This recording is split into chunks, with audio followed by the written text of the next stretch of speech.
ng bayan, maasahan anumang panahon. Magandang oras po sa ating lahat. Narito na ang pinakahuling update sa magiging lagay ng ating panahon ngayon at sa susunod na 24 oras. Sa kasalukuyan ay tatlong weather systems ang ating minomonitor. Una rito, ang panibagong LPA na huling namataan ng Pag-asa sa layong 600 kilometers silangan ng Baler, Aurora. Samantala, southwest monsoon naman ang nakakaapekto sa Central at Southern Luzon, Visayas at Mindanao. So ayon nga sa Pag-asa, nasa katamtaman ang tsansa ng low pressure area sa silangan ng Luzon na mag-develop bilang bagyo sa susunod na 24 oras. Kung sakaling mabuo ito, papangalanan ito ng Pag-asa bilang bagyong Auring, ang pinakaunang bagyong nabuo sa loob ng ating area of responsibility ngayong taon at ngayong buwan ng Hunyo. Sa ngayon, mababa pa naman ang tsansa nitong maglandfall o tumama sa anumang bahagi ng ating kalupaan, ngunit asahan na palalakasin na naman nito ang pagbugso ng habagat o southwest monsoon na siyang magdadala naman ng mga malalakas na pag-ulan sa kalurang bahagi ng ating bansa sa mga susunod na araw. Samantala, huling namataan naman ang dating bagyo na kalalabas lamang ng ating area of responsibility nung nakarang araw at ngayon ay isa na itong tropical storm. Pinangalanan ito na Tropical Storm Hutip at huli itong namataan ng Pag-asa sa layong 875 kilometers kanluran ng Northern Luzon.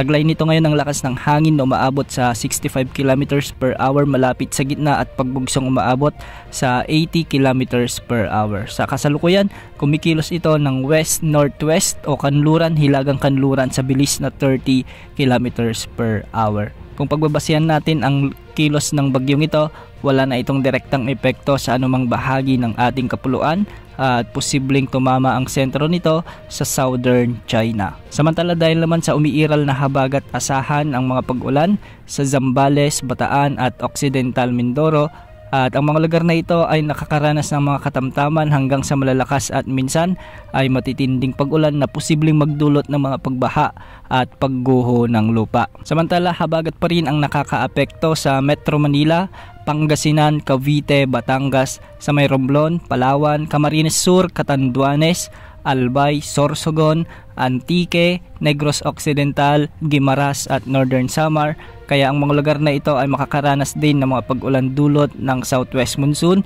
Kaya posible pa rin ang banta ng mga pagbaha at pagguho ng lupa, lalo na kung may mga katamtaman hanggang sa malalakas na pag-ulan. Samantala, magiging maulap naman ang mga kalangitan na may mga kalat-kalat na pag-ulan at thunderstorms ang inaasahan, dulot pa rin ng habagat sa nalalabing bahagi ng Central Luzon, ang nalalabing bahagi ng Bicol Region, ang nalalabing bahagi ng Mimaropa, ang nalalabing bahagi ng Visayas, sa may Zamboanga Peninsula, Northern Mindanao, Caraga Region, Davao Region, sa may La Union, Laguna, Rizal at Quezon Province. Posible rin ang banta ng mga flash floods at landslides sa mga lugar na ito, lalo na kung may mga katamtaman at malalakas na pagbuhos ng ulan. Para naman sa nalalabing bahagi ng Mindanao ay magiging bahagyang maulap hanggang sa maulap rin ng mga kalangitan na may mga isolated rain showers and thunderstorms. At sa nalalabing bahagi ng Luzon ay localized thunderstorms naman ang magdadala ng mga kalat-kalat na mahihinang pag-ulan at thunderstorms